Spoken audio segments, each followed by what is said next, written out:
Hey guys, how are you doing? Welcome back to the channel. With that said, if you are enjoying the content, all I can do is ask if you could please give us a thumbs up. Really helps push the videos out to people that maybe want to see them, maybe don't want to see them. But with that said, let's have a little fun this afternoon. I've already done some repairs here. Why not have some fun with the saw? What we have on the bench is the saw that we originally called Krusty. Well, hell, Krusty's still the saw's name. I'd redone the saw, I don't know, a couple months back, a few weeks back. I don't remember. It's been a while.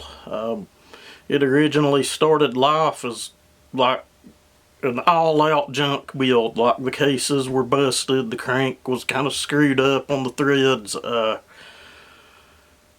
from a big box of scrap parts. Or I've got a drawer over there in a filing cabinet just full of old busted cases and stuff that may be good, may not be good. And I don't know, a couple of years back we assembled a saw out of that. And basically what we came up with is it's a Husky 365 Special. I think the crankshaft in it's 2171 J-Red. This case half was a 2171 J-Red. That cover's Farmer Tech. Those covers are Farmer Tech, and that was a broken, busted up 365 Special handle that I patched back up with some automotive fiberglass. But there's video on the channel showing the build, so I'm not going to bore you with all of that. This thing's really hot. I've never had anything on it but a 16. May end up putting my 28 on it depending on how it feels today, but this saw is a ton of machine work. Has over 200 pounds of compression. Has a really high and wide exhaust roof. Lots of other go fast goodies, a larger carburetor. I don't know if I've ever advanced the timing on this, although might have done that last time I had it apart. I don't really remember. Anyway, that's a 20-inch 72 driver, 3/8 full comp, full chisel. It is a work chain grind on it.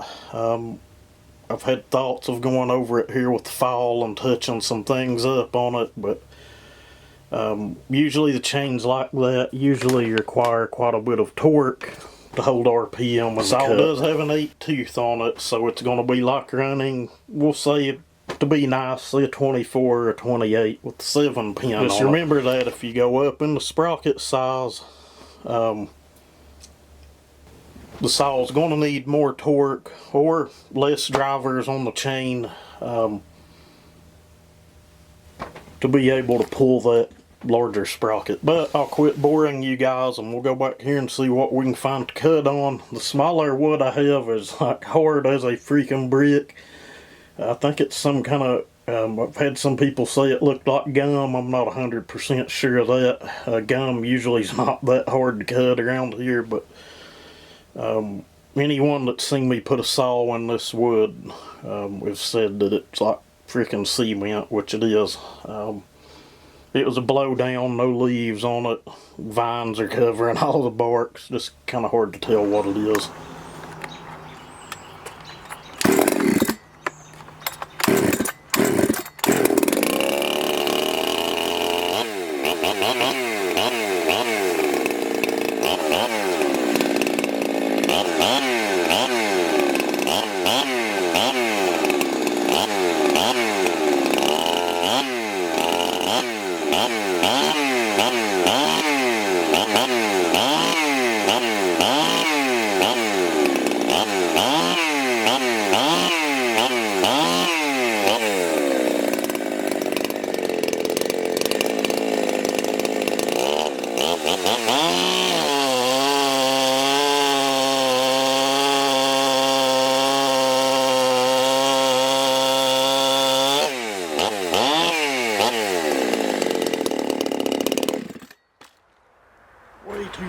Way too rich, guys. We're gonna lean it out some and try again, but seems to have plenty of torque.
And look at what we're cutting on here. I ain't 100% sure what this is. I did make a short, maybe asking some of you guys, but shit is like cutting cement.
Alrighty guys, we've had some fun with this saw. I'm thinking I'm going to pick up like a 390 or a 395 Korb.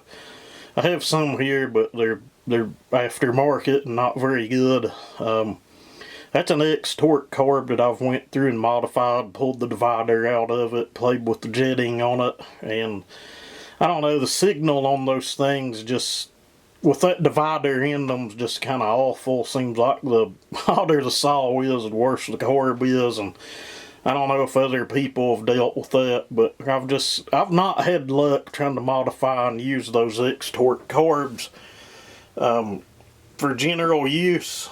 I'm sure it would be fine, but something like this, I think we need a different carburetor on it. And I was originally going to put the 28 on it, and I think it would handle it just fine, but I think it would be better with the 7-pin back on the saw. Because this saw, when I would just let it self-feed in that large piece of wood, it was screaming and pulling like a train. It's kind of hard to tell with how loud that thing is. But with that said, I need to wrap this up. My battery is getting low. I thought about going on a ramble here about the difference between a really, really hot saw and a really, really good strong work saw. I've seen other people try to explain it, but just still seems no one gets it. A really, really fast cookie cutter is gonna suck as a work saw, and we'll just leave it at that. You can either agree or not. Just because it's really, really stout and fast in a 12-inch piece of poplar or pine or whatever people cut on. Some of the wood I see, I just don't even think we have a species of wood around here that's soft, but maybe one of these days I'll run into it and I'm going to pile it all up to cut cookies with. But with that said, when I build a work saw, I'm going for more torque. If it has more torque in the cut, it's going to hold a higher RPM in the cut. And you know, I still try to retain stock tunability and don't want a bunch of fuel consumption. A lot of these saws that hold 12.5, 13 grand in the cut, 14 grand, whatever in the cut, they're going to overheat on you, you know, cutting round after round or whatever. Not maybe if it's like a little 200T or something, but I'm talking a big production work saw, firewood saw, logging saw, whatever. But when we build a work saw, generally we're going for something that'll last, that's a little more pleasurable to work with than a stock saw. Like, I've tried to fall trees with, I know, fell trees, but that just does not make sense to me. I can't go out here and fell down a set of steps. I can go fall down a set of steps, but to go fall something just doesn't make sense to me, and I'm sure someone will try to correct or be a smart ass about it, but it's called proper English, guys. Old redneck may be more educated than you think. But with that said, guys, big difference between a cookie cutter and a work saw. I think a lot of people need to figure that out. Yeah, you can send them out, people can work with them, but get the chain a little bit dull, and you know, to where you're having to dog on it and pull on it, and see how well somebody likes that. If this saw here had a dull chain, you pull on it, it's gonna fall on its face, and it's just due to how high strung it is. But with that said, I really do need to wrap this up. The only other thing I think I'll do with this is we may do a carb swap again on it in the future, and kind of see if that fixes the brake up real high when I try to lean it out. But could be something in the port work, who knows, could be something in the ignition, could be as simple as a spark plug, but I've got bigger fish to fry, other things I need to do, and you know, we just pulled it out to have a little fun. But anyway, I hope I didn't piss anyone off over the whole falling and failing, but I just can't bring myself to say I'm going to go fail something. Unless it's FAIL, like we're going to fail a test or something, you know, or fail a state inspection because we don't have none of them Cadillac converters, but damn. You guys have a good one.